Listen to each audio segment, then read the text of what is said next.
श्रोतेहो नमस्कार. श्रोतेहो, पाणी म्हणजे आपलं जीवन आणि या जीवनाचं मोल आपण प्रत्येकानंच जाणलं पाहिजे. पाणी हे साठवण्याचं मुख्य स्रोत कोणता असेल तर तो म्हणजे नदी.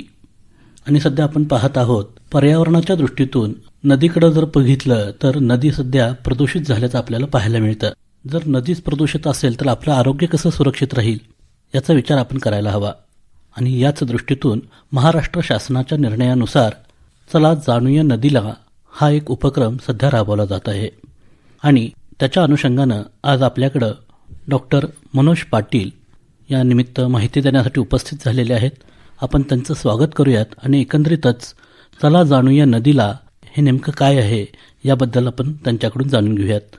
पाटील सर, आमच्या स्टुडिओमध्ये आपलं स्वागत. नमस्कार. नमस्कार. पाटील साहेब, पाण्याचा मुख्य स्रोत म्हणजे नदी आणि आपल्या प्रत्येकाला जे पाणी पिण्यासाठी उपलब्ध होतं हे नदीद्वारे मिळालेलं असतं. तेव्हा या पाण्याचं नेमकं महत्त्व काय आणि एकंदरीतच नदीचं देखील महत्त्व काय याबद्दल आपण काय सांगाल?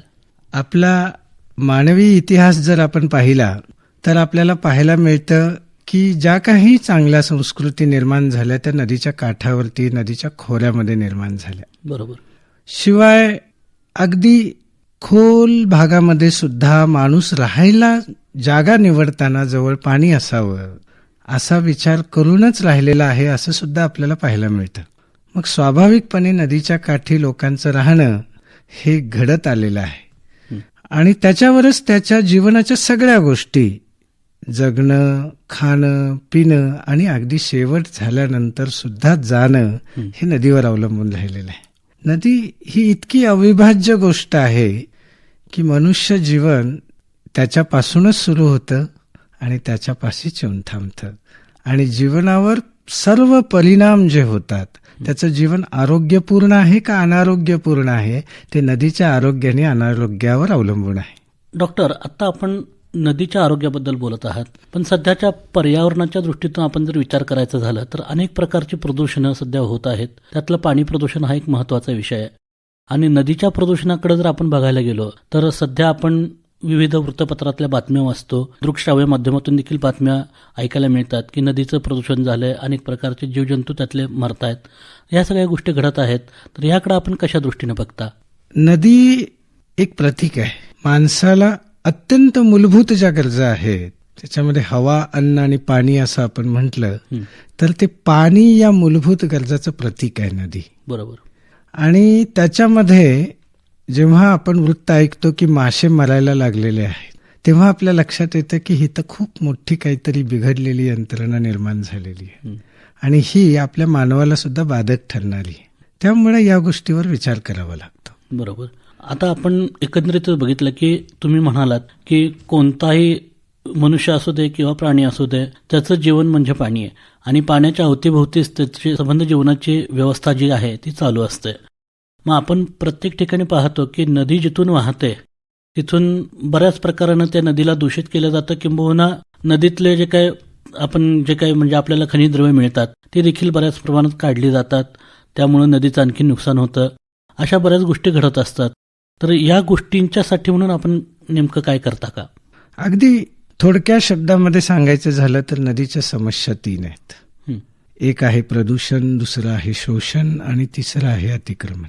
हाच मुद्दा डोळ्यासमोर ठेवून महाराष्ट्र शासनानं 14 ऑक्टोबर 2022च्या आदेशान्वये चला जाणूया नदीला हा उपक्रम सुरू केलाय. आणि ही समस्या आहे एवढंच म्हणून चालणार आहे का? ती समस्या मिटणार नाही. बरोबर. समस्या मिटायचं असेल तर काहीतरी करायला पाहिजे. आणि काहीतरी करायला पाहिजे यासाठी पहिली गोष्ट ही आहे की आपल्याला नदीची स्थिती काय आहे, तिची सुखदुःख काय आहेत याची जाणीव व्हायला पाहिजे. बरोबर. आपल्याला म्हणजे कुणाला व्हायला पाहिजे तर नदीच्या काठावर राहणाऱ्या प्रत्येक माणसाला व्हायला पाहिजे. बरोबर. कारण ही आज जर प्रदूषित असेल किंवा अन्य कुठल्या समस्येने त्रस्तग्रस्त असेल तर त्याला कारण तो काठावरचा माणूस आहे. बरोबर. कदाचित बाहेरचा कुठला माणूसही असेल पण रक्षणाची जबाबदारी त्याचीच आहे. जो काठावर राहतो, तिचं पाणी पितो, त्याच पाण्यावर आपली शेती करतो, त्याच पाण्यावर आपल्या मुलांचं पोषण करतो आणि आपल्या मुलांचं भवितव्य सुद्धा त्याच पाण्यावर बघतो. बरोबर. म्हणजे एकंदरीतच उपजीविकेचं एक साधन म्हणजे नदी आहे आणि त्या नदीकडे त्या दृष्टीतून बघणं ही प्रत्येकाची गरज आहे. आजच्या काळात काठावरच्या प्रत्येक माणसाला त्याची जाणीव असली पाहिजे. बरोबर. फक्त काठावरच्याच नाही, काठावरच्या शेतीतून जे पिकणारं अन्न आहे त्या अन्न घेऊन जगणाऱ्या प्रत्येक माणसाला त्याची जाणीव असायला पाहिजे. प्रत्येक माणसाला जाणीव व्हावी या कारणासाठीच चला जाणूया नदीला या नावानं उपक्रम सुरू झालेला आहे. आपले भारताचे जलपुरुष राजेंद्र सिंह राणा आता युनायटेड नेशन्सच्या फ्लड आणि ड्राऊट म्हणजे दुष्काळ आणि महापूर या समस्येवर काम करणाऱ्या समितीचे अध्यक्ष आहेत. त्यांच्याच प्रेरणेनं आपल्या राज्यानं ही योजना सुरू केलेली आहे. सर, आता ही जी योजना तुम्ही म्हणला की चला जाणूया नदीला, खरंच आपल्याला नदी जाण्याची आवश्यकता आहे का असं तुम्हाला वाटतं का?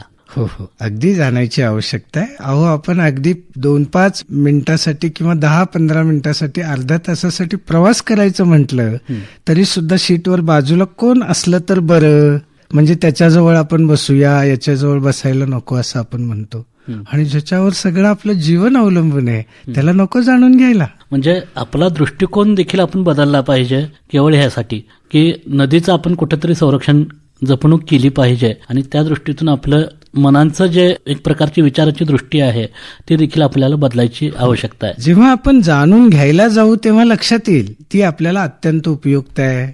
तेव्हा आपल्या लक्षात येईल की तिची स्थिती आता ठीक नाही आहे. तेव्हा आपल्या लक्षात येईल की तरी सुद्धा ती आपलं पोषण करते आहे.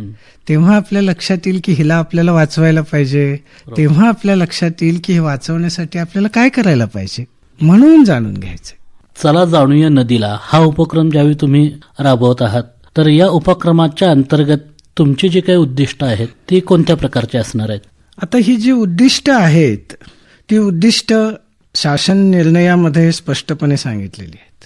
त्याच्यामध्ये म्हटलेलं आहे की नदी संवाद अभियानाचे आयोजन करणे. म्हणजे संवाद कुणाकुणामध्ये व्हायला पाहिजे तर नदीमध्ये, समाजामध्ये आणि प्रशासनामध्ये, ह्या तिघांचा संवाद झाला पाहिजे अशी योजना करावी. मग आता नदीशी संवाद म्हणजे काय तर नदीची स्थिती काय आहे, नदीला काय हवं आहे, काय नको आहे हे बघणं म्हणजे नदीशी संवाद करणे. बरोबर. आणि शासन कोणत्या पद्धतीनं त्यावर प्रयत्न करते, त्याला काय मर्यादा आहेत, त्याच्याकडे शक्ती काय, त्या शक्तीचा उपयोग कसा होईल हे बघणं म्हणजे शासन जाणून घेणे. आणि समाज जाणून घेणं म्हणजे कसं तर त्या समाजातले सर्व घटक. समाज म्हटल्यानंतर प्रत्येक व्यक्ती असं आपण म्हणतो, पण त्या व्यक्तीचं सुद्धा संघटन वेगवेगळ्या स्वरूपात झालेलं असतं. मग ते आपण धार्मिक संस्था या रूपानं, मंदिरं, मठ या रूपानं संस्था असतात, त्याचा प्रभाव असतो. सामाजिक संस्था असतात, युवक मंडळं असतात, त्याचा समाजावरती प्रभाव असतो. शैक्षणिक संस्था असतात, त्याचा तर समाजाशी अतिशय जवळचं नातं असतं. म्हणजे जवळजवळ 70-80% इतके लोक त्या शैक्षणिक संस्थेशी या ना त्या रूपानं जोडलेले असतात. प्रशासकीय संस्था सोडून आणि यात सगळ्यात महत्वाचं म्हणजे आपल्या मातृशक्ती म्हणजे महिला, त्यांच्या संघटना असतात, त्यांची बचत गट असतात, त्यांचे सखी ग्रुप्स असतात. त्यांच्यामधल्या संवादाचा खूप मोठा परिणाम माणसाच्या जीवनावर होत असतो. हे सर्व घटक, या व्यतिरिक्त तज्ज्ञ माणसं असतात, विविध विषयामध्ये तज्ज्ञ असतात. काही बायोडायव्हर्सिटी म्हणजे जैवविविधतेचे तज्ज्ञ असतात, काही पक्षी प्राणी यांच्यामध्ये तज्ज्ञ असतात, ते जगतात कसं, राहतात कसं, प्रजनन कसं करतात, वाढतात कसं. काही शेतीचे तज्ज्ञ असतात. अशी विविध तज्ज्ञ मंडळी हा सुद्धा एक महत्वाचा घटक आहे समाजातला. तसंच निवृत्त झालेले लोक, त्यांच्याकडे वेळ असतो, त्यांच्याकडे कौशल्य असतं, त्यांच्याकडे अनुभव असतो, ते सुद्धा समाजातले अत्यंत महत्वाचे घटक आहेत. हे सर्व घटक म्हणजे समाज, शासन आणि नदी, ह्या तिघांच्या मध्ये संवाद निर्माण झाला तर आपण याच्यावर उपाय शोधून काढू शकू, म्हणून अशी योजना केलेली आहे. याच्यामध्ये नदीचं स्वास्थ्य आणि मानवी आरोग्य ह्याचा संबंध हे आपल्याला कळतं पण वळत नाही. बरोबर. त्याची जाणीव करून द्यायला लागते. त्याची जाणीव करून देण्यासाठी हे संवाद होण्याची गरज आहे. याशिवाय काही कार्यकर्ते असतात जे आपला मौल्यवान वेळ समाजासाठी देऊ इच्छित असतात. काहींना समाजासाठी वेळ देणं शक्य नसतं, ते आपल्या आपल्या जीवन यापन करण्याच्या ह्याच्यामध्ये इतके गुंतलेले असतात की नाही करू शकत. पण अशा कार्यकर्त्यांचा आणि जनतेचा संवाद हे सुद्धा होणं गरजेचं आहे. बरोबर. अशा प्रकारे संवाद म्हटल्यानंतर ह्या 3 गोष्टी येतात. मग आपण करायला गेलो तर ह्या नदी खोऱ्यांच्या संबंधातले जे काय डेटा आहे, माहिती आहे, ते खोऱ्यांचे नकाशे आहेत, पूररेषा आहे, मातीचं क्षरण आहे, पर्जन्याच्या नोंदी आहेत, दुष्काळाच्या नोंदी आहेत. ह्या सगळ्या गोष्टींची माहिती म्हणजे हा संवादाचा भाग आहे. हे सगळा या शासन निर्णयामध्ये उल्लेखित केलेला आहे. पहिल्यांदा ह्या शासन निर्णय झाला, त्याची अंमलबजावणी सुरू झाली, लोकांपर्यंत पोहोचवण्याचा पहिला टप्पा म्हणजे गावागावामध्ये हे सर्व कार्यकर्ते गेले, ग्रामपंचायत मध्ये गेले, हळदी कुंकूचे कार्यक्रम झाले, शाळांमध्ये गेले, मुलांच्या प्रभात फेऱ्या झाल्या. हा पहिला टप्पा जुलै 19 ते 31 पर्यंत 2023च्या हे काम पार पडलेलं आहे. मग आता दुसरा टप्पा आपण करतो आहोत, प्रत्यक्षात नदी काठावर जाणं आणि गावात ज्यांच्याशी आपण मैत्र निर्माण केलेला आहे त्यांना नदीपर्यंत घेऊन येणं. हा दुसरा टप्पा आहे. सर, आता आपण बघतो की सध्या प्लास्टिकचा वापर बहुतांश पद्धतीने वाढलेला आहे. किंवा आपल्या नदीच्या भोवती जर आपण बघायला गेलो तर बरेचसे कारखाने आहेत, त्यांचं जाणारं जे काही सांडपाणी किंवा हे आहे ते त्या नदीमध्ये मिसळलं जातं. परिणामी काय तर थोडक्यात एकंदरीत नदीचं प्रदूषण या घटकाच्या मार्फत होत असतं. तर मग हे टाळण्यासाठी म्हणून त्यांच्याशी देखील आपल्याला कुठं ना कुठं संवाद साधावा लागेल या माध्यमातून. तो तुम्ही कसा साधणार आहात? ह्याची जी उद्दिष्ट आपण ठरवली आहेत ना, ती उद्दिष्ट आपण 3 टप्प्यामध्ये मांडतो. पहिली टप्पे म्हणजे तात्काळ साध्य करायची उद्दिष्ट. म्हणजे आता पदयात्रेमध्ये आपले कार्यकर्ते फिरणार, लोकांशी बोलणार, भेटणार, पाहणार, ऐकणार, सांगणार, ह्या सगळ्या गोष्टी होणार. ते तात्काळ साध्य करायचं उद्दिष्ट आहे. ह्याच्यासाठी आपली अपेक्षा एवढीच आहे, गावागावातले सगळे लोक, शहरातले सगळे नागरिक नदी काठापर्यंत या ना त्या कारणाने यावेत. ते यावेत म्हणून गावातल्या अन्य संघटनाही प्रयत्न करतायत, शहरातल्या अन्य संघटना प्रयत्न करतायत, विविध प्रकारच्या स्पर्धा ठेवतात, कार्यक्रम ठेवतात, त्यांचं बक्षीस देण्याची व्यवस्था काठावर जेव्हा पदयात्रा येईल तेव्हा होणार आहे. हे अगदी इमिजिएट गोल म्हणजे तात्काळ साध्य करायचं उद्दिष्ट आहे. आणि त्यावेळी ह्या नागरिकांची आणि कार्यकर्त्यांची भेट होईल. आणि हे करत असताना नदीकाठच्या परिस्थितीचं डॉक्युमेंटेशन आपोआपच होणार आहे. हे लोक प्रत्यक्षात डोळ्यानं पाहणार आहेत, पायाखाली जमीन ती तुडवणार आहेत, काय अडचणी आहेत, काय काय चांगल्या गोष्टी आहेत, हे सगळं पाहिलं जाणार आहे. हे तात्काळ उद्दिष्ट. दुसरं उद्दिष्ट आहे ते अंतरिम उद्दिष्ट म्हणजे इंटरमिजिएट गोल्स. तुम्ही आता जे उल्लेख केला ते लोकांनी काय केलं पाहिजे. आता हे सगळं जाणून घेतलं, मग काय केलं पाहिजे तर घरोघरी जो प्लास्टिकचा कचरा आहे तो प्लास्टिकचा कचरा वेगळा ठेवला जावा. हे अंतरिम उद्दिष्ट आहे. हे पदयात्रा झाल्यानंतर हे लोक आपल्या जीवनामध्ये आणतील अशी रचना करण्यात आलेली आहे. नदीच्या काठावर शेतकऱ्यांनी बांबू व इतर वृक्षांचे रोपण आणि संगोपन करावे. ते रोपण आणि संगोपन करण्यासाठी काही मागणी पत्र असेल किंवा माझं नदीकाठी क्षेत्र आहे, त्या क्षेत्राचा गट नंबर असा असा आहे आणि मला इथं झाडं लावण्यासाठी ही पाहिजे आहेत, असं मागणी पत्र भरून घेण्याचं काम सुद्धा या पदयात्रेमध्ये तात्काळ होणार आहे. आणि जे पॉलिथिन प्लास्टिक वेगळं करून ठेवणार आहे ते जे आहे ते ग्रामपंचायत महिन्यातून एकदा गोळा करेल आणि रिसायकलिंगसाठी पाठवेल. अशी व्यवस्था आपल्या सांगली जिल्ह्यामध्ये सुदैवानं आहे. ती आता गेली 3-4 वर्ष अतिशय वेगानं वाढती आहे. त्याचाही उपयोग होणार आहे. तिसरी गोष्ट जी आपण इंटरमिजिएटली अपेक्षा ठेवतो ती केमिकल फर्टिलायझर्स, केमिकल क्लीनर्स. आपलं घर सॅनिटरी साठी वापरतो ते सॅनिटरी क्लीनर्स, फर्टिलायझर्स, पेस्टिसाइड्स म्हणजे कीटकनाशक, तणनाशक, ह्याचा नेमका काय परिणाम होतो मातीवरती, पिकावरती आणि पाण्यावरती ह्याची जागृती लोकांना होणार आहे. तशी झाल्यानंतर मग आम्ही अपेक्षा काय ठेवतो की गावातील लोकांनी ह्याचे सगळे पॅकेट्स ग्रामपंचायतीमध्ये एकत्र जमा करावे म्हणजे मातीत मिसळणार नाही. आता झाड लावायचं म्हटल्यानंतर रोपं कोण आणणार, त्याला पैसे कोण देणार असा प्रश्न येतो. पण आपण एक अंतरिम उद्दिष्ट असं ठेवतो की घराघरामध्ये रोपवाटिका निर्माण होतील. बीजापासून रूप तयार होण्याची प्रक्रिया घराघरामध्ये होईल. मग त्या बाळाला घरातल्या कळेल की कसं निसर्ग एका बियापासून कोंब होतो, कोंबापासून रोप होतो, रोपापासून वृक्ष होतो आणि ते वृक्ष आपल्याला कसं फळ, फूल, पानं आणि सावली देतो. हा संस्कार सुद्धा त्यामुळे होईल. म्हणून घरोघरी नर्सरी तयार होईल, हे सुद्धा आपलं उद्दिष्ट म्हणून आपण मानलेलं आहे. त्या व्यतिरिक्त मगाशी ज्या केमिकल्सचा उल्लेख केला, तुम्ही म्हणाल आता हे सॅनिटरी केमिकल्स वापरायचे का नाही वापरायचे, तर वापरल्यावर नदीचं नुकसान होतं, पाण्याचे जे जे स्रोत आहेत त्याचं नुकसान होतं, मग ते जमिनीखालचे स्रोत का असेनात. मग आता त्यासाठी बायो एन्झाईमचा पर्याय आहे. ते बायो एन्झाईम कसं तयार करायचं हे सुद्धा या पदयात्रेमध्ये शिकवलं जाणार आहे. आणि त्यामुळे तेही अंतरिम उद्दिष्ट म्हणून आपण म्हटलेलं आहे.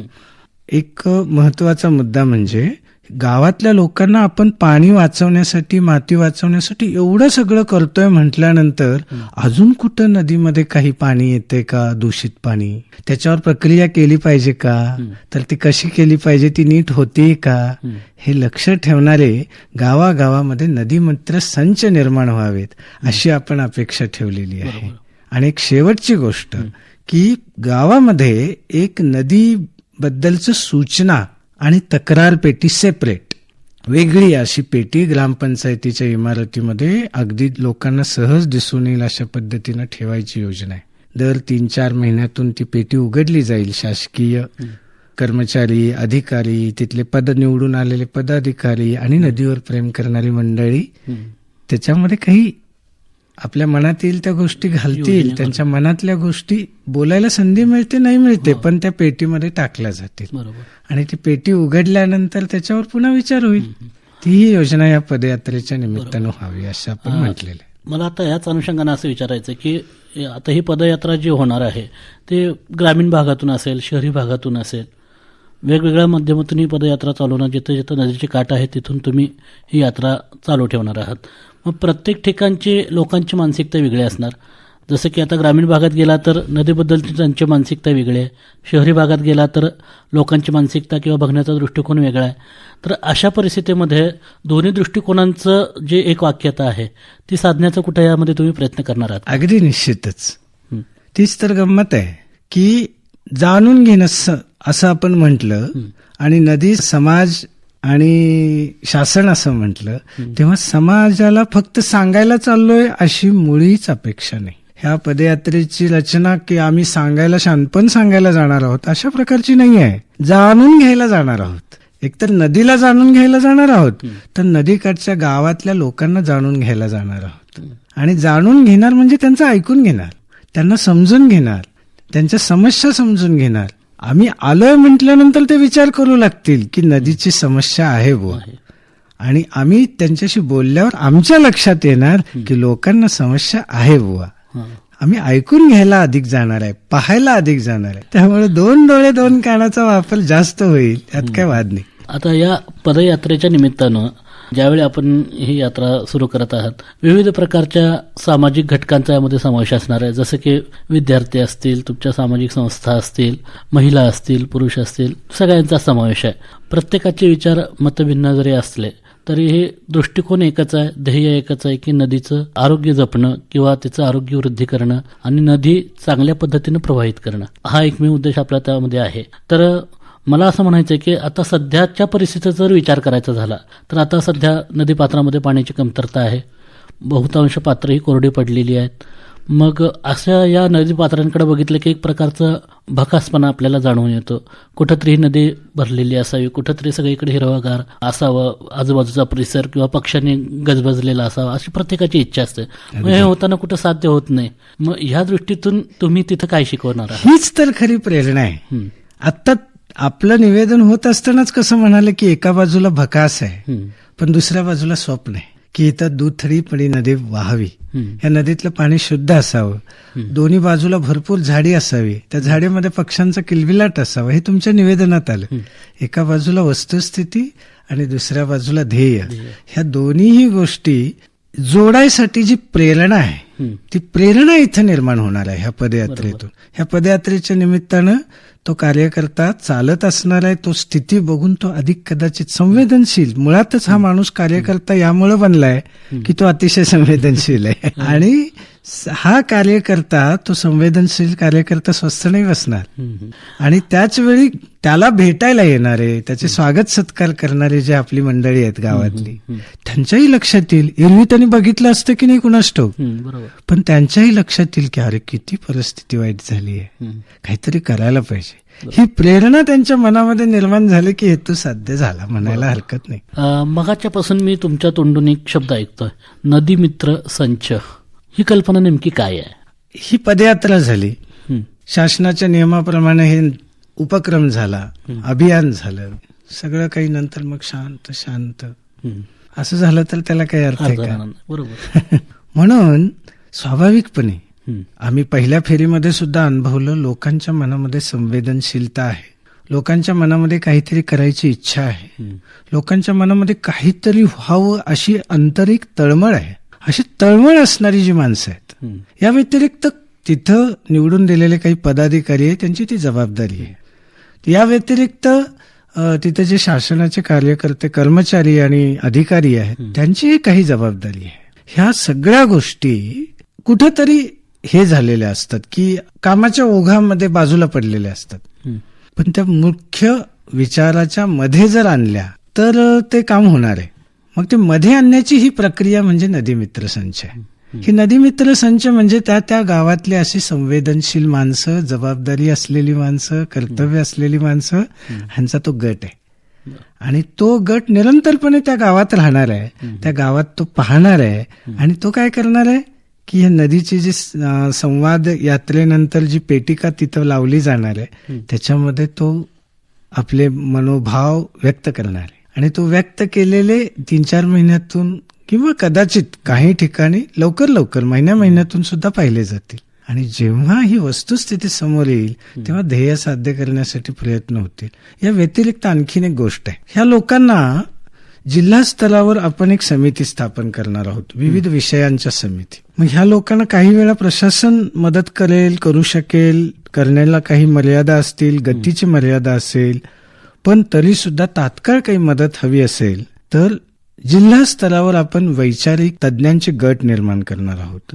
नदीचा भौगोलिक अभ्यास गट, नदी समस्या संकलन गट, नदी समस्या विश्लेषण गट, नदी उपचार गट, नदी संपर्क गट, शासन संपर्क गट, शाळा महाविद्यालय तंत्र महाविद्यालय संपर्क गट, लोकशिक्षण गट, बांबू आणि इतर वृक्षांचे रोपण संगोपन गट, नदीपात्र स्वच्छता गट, असे जे जिल्हा स्तरावर विविध गट आपण निर्माण करणार आहोत. त्या गटामध्ये तज्ज्ञ आणि कार्यकर्ते असणार आहेत. ते ह्या नदी मित्र संचाच्या मदतीला सदैव हजर असणार आहेत. मला आता असं विचारायचं होतं की हे नदी मित्र संकल्पना तुम्ही सांगितली तर कशा असतील किंवा काय, पण यांच्यासाठी म्हणून काय तुम्ही परिपत्रक वगैरे काय भरून घेणार आहात, त्यांची नोंदणी कुठे केली जाईल किंवा काय, याबद्दल थोडीशी माहिती दिली तर बरं होईल. स्वाभाविकपणे आपण परिचय पत्र भरून घेणार आहोत. नदीमध्ये या संबंधात आता गावात फिरत असताना स्वाभाविकपणे तळमळीनं बोलणारा कार्यकर्ता कोण आहे, तातडीनं आमचं स्वागत अभिनंदन करायला येणारा माणूस कोण आहे, ती भगिनी कोण आहे, ती माऊली कोण आहे, तो विद्यार्थी कोण आहे जो अतिशय संवेदनशील आहे, त्यांची परिचय पत्र आणि त्या विद्यार्थ्यांना सांभाळणारे शिक्षक किंवा मगाशी मी उल्लेख केला तसे विविध संस्थांचे पदाधिकारी, सामाजिक संस्था असोत, शैक्षणिक संस्था असोत, महिलांच्या संस्था असोत अथवा धार्मिक संस्था असोत, त्यांचे जे कोणी ट्रस्टी असतील त्या सगळ्यांची परिचय पत्र भरून घेतली जाणार आहेत. त्यामुळे शहरातले तज्ज्ञ, प्रशासन आणि हे सामाजिक संस्था आणि गावातली ही माणसं यांचं एक कायमचं नातं निर्माण होणार आहे. बरोबर. म्हणजे एकंदरीतच एक वेगळी वाट तुम्ही या माध्यमातून चालत आहात की जनमानसात जाऊन नदीबद्दलची आस्था निर्माण करत आहात की जेणेकरून या नदीचं संवर्धन व्हावं, संगोपन व्हावं आणि नदी पुनर्वृद्धिंगत व्हावी, तिच्यातून आपल्याला चांगल्या प्रकारचं पाणी तर मिळावंच, पण त्या सभोवतालचं जे काही जैविक वातावरण आहे ते देखील आपल्या सगळ्यांनाच प्राप्त व्हावं, असा एक उद्देश त्यामागचा आपल्याला दिसून येतोय. मला आता असं विचारायचं आहे की हे जे काही आपले मित्रसंच निर्माण आपण करणार आहोत तर यांची यानंतरची भूमिका काय असणार? त्यांच्याकडनं आपण कार्ड भरून घेतली, त्यांचं सगळं माहिती भरून घेतली, त्यांना त्यांच्या कार्यक्रमाची रूपरेषा ठरवून दिली, अशा पद्धतीने आपल्याला काम करायचं आहे. पण नंतर त्याच्या पुढची त्यांची वैयक्तिक भूमिका काय राहील? त्यांची जी वैयक्तिक भूमिका आहे ती त्यांच्या दैनंदिन अनुभवावर आधारित आहे. आणि त्यांचे दैनंदिन अनुभव नदीच्या निमित्तानं चांगले वाईट जे असणार आहेत ते अनुभवच हे नदी सूचना आणि तक्रार पेटीमध्ये ते लिहून टाकणार आहे. त्यामुळं पिरियॉडिकली म्हणजे ठराविक कालांतरानं त्यांच्याशी संवाद होईल अशी व्यवस्था आपण निर्माण करणार आहे. आणि त्यांच्याकडून अपेक्षा ही असणार आहे की त्यांनी ते डोळसपणे आपण पाहावं, पाहून नुसतं गप्प बसू नये, की त्याच्यावर व्यक्त व्हावं. व्यक्त होऊन कुठंतरी व्यक्त होऊ नये, तर योग्य ठिकाणी व्यक्त व्हावं. आणि नुसतं व्यक्त होऊन थांबू नये, तर प्रशासनाला किंवा तज्ज्ञ मंडळींना किंवा हे जिल्हा स्तरावरती जे विविध गट निर्माण केलेत त्यांना बोलावून ह्याच्यावर उपाय शोधायला भाग पाडावं. आणि उपाय शोधायला भाग पाडून पण थांबू नये, ही लोकशाही आहे. ह्याच्यामध्ये आपलं कर्तव्य आहे की नुसतं भाग पाडायला थांबून नाही चालणार, तर आपण उपाय शोधायला शासनानं किंवा सामाजिक संस्थांनी सिव्हिल सोसायटीने प्रयत्न सुरू केले तर त्या प्रयत्नामध्ये सहभागी व्हावं, ही सुद्धा अपेक्षा असणार आहे. बरोबर. म्हणजे एकंदरीतच त्यांची जडणघडण या माध्यमातून होणार आहे. या अर्थानं आपण आपली लोकशाही सुद्धा पुष्ट करणार आहोत. बरोबर. खऱ्या अर्थानं लोकशाही कशी असेल ज्याच्यामध्ये कर्तव्याची जाण आहे. म्हणजे एकंदरीतच मला असं म्हणायचं आहे की सगळ्या नद्या समुद्राला भेटायला जातात, पण आपण नदीला भेटायला जात आहोत केवळ आपल्या संवर्धनासाठी. नदीचं संवर्धन तर त्यातून होणारच आहे, पण आपलंही वैयक्तिक, सामाजिक आणि एकंदरीतच पर्यावरण रूपी जे संवर्धन आपलं होणार आहे. जसं आपण आपल्या शरीर आपल्याला साथ द्यावं म्हणून आपण आरोग्याची काळजी घेतो की नाही, परिवारानं आपल्याला साथ द्यावं म्हणून आपल्या परिवाराची काळजी घेतो की नाही, तसं आपल्या पुढच्या पिढीला ही सृष्टी साथ द्यावी म्हणून आपल्याला नदीची काळजी घ्यावीच लागणार आहे. नक्कीच.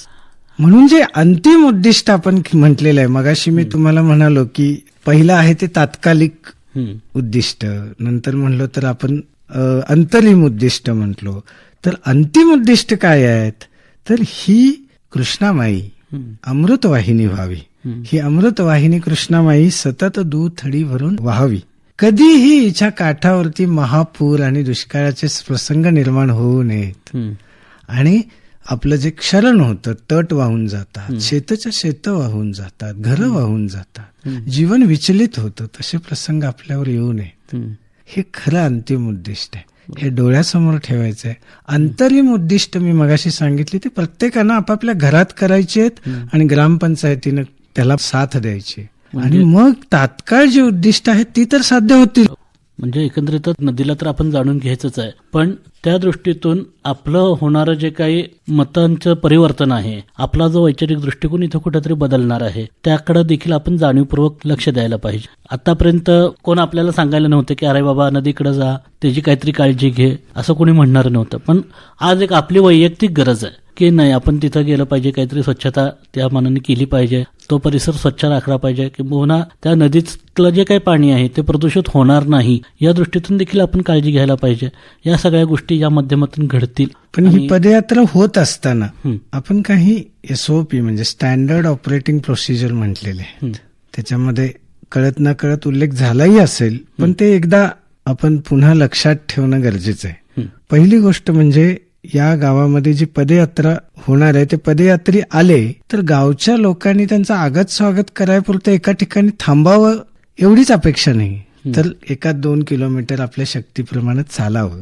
ते आल्यानंतर आगत स्वागत करताना सुद्धा त्यांना हार, तुरे, गुच्छ असं काही मोठं कचरा निर्माण होणारं काही वापरायचं नाहीये. अगदी यांना दूध देऊया, चहा देऊया म्हणून कागदी पेले वापरत असाल तर तेही वापरायचं नाही आहे. आपला पदयात्री आपलं ताट, आपली वाटी, पेला घेऊन येणार आहे. हे आपण स्टँडर्ड प्रोसिजर म्हणून ठरवलेलं आहे. लोकांना माहिती व्हावं म्हणून काही वेळा स्पीकर वापरले जातील, वाद्य वापरली जातील, पण तेही ध्वनी प्रदूषणाच्या नियमाच्या अधीन राहून. भोजनामध्ये सुद्धा अगदी एक व्यवस्थित सिस्टम ठरवलेली आहे. सकाळचं भोजन व्यवस्थित, दुपारचं भोजन मध्यम आणि संध्याकाळचं भोजन अगदी हलकं. अशा पद्धतीने सगळेजण गोळा करून खाऊ शकू, गप्पा मारू शकू, अशा पद्धतीची आपण प्रोसिजर म्हणून ठरवलेली आहे. म्हणजे एकंदरीतच नदीला पिऊन भेटायला जायचं आहे, पण नदीचं प्रदूषण होणार नाही याकडे आपण जाणीवपूर्वक लक्ष द्यायचं आहे. नदीचंच नाही, मातीचं होणार नाही, पाण्याचं होणार नाही, हवेचं होणार नाही, कमीत कमी होईल. अगदीच होणार नाही हे शक्य नाही, कमीत कमी होणार. याची काळजी घेतली जाणार आहे. पाटील सर, आज तुम्ही इथं आलात आणि एकंदरीतच चला जाणूया नदीला या अंतर्गत या नदीच्या बद्दल आपण जे काही प्रत्यक्षात जाऊन तिथं भूमिका राबवणार आहात त्याच्याबद्दल सविस्तर चर्चा केलीत आमच्याबरोबर. या चर्चेबद्दल मी आकाशवाणीच्या वतीने आपले आभार व्यक्त करतो. धन्यवाद. मीही आपले आभार व्यक्त करतो, शासनाचे आभार व्यक्त करतो, विविध सामाजिक संस्था याच्यामध्ये सहभागी झाल्या आहेत त्या सर्व कार्यकर्त्यांचे आभार व्यक्त करतो. काही सेलिब्रिटीज याच्यामध्ये सहभागी होणार आहेत. सयाजी शिंदे सर जे अभिनेते आहेत, पर्यावरणासाठी खूप काम करतात, तेही इथे येणार आहेत. त्यांचेही आभार मला या निमित्तानं मानावं असं वाटतं. आणि आमचे जे मार्गदर्शक आहेत, आमच्या पूर्वीच्या पिढीचे सांगलीतले पर्यावरणाचे कार्यकर्ते जे डॉक्टर होरे आहेत, प्रथम शेट्टी सर आहेत, खूप लोक आहेत, खूप लोकांनी खूप काम केलंय, त्या सगळ्यांचे आभार मानावे असं मला वाटतंय. धन्यवाद. धन्यवाद.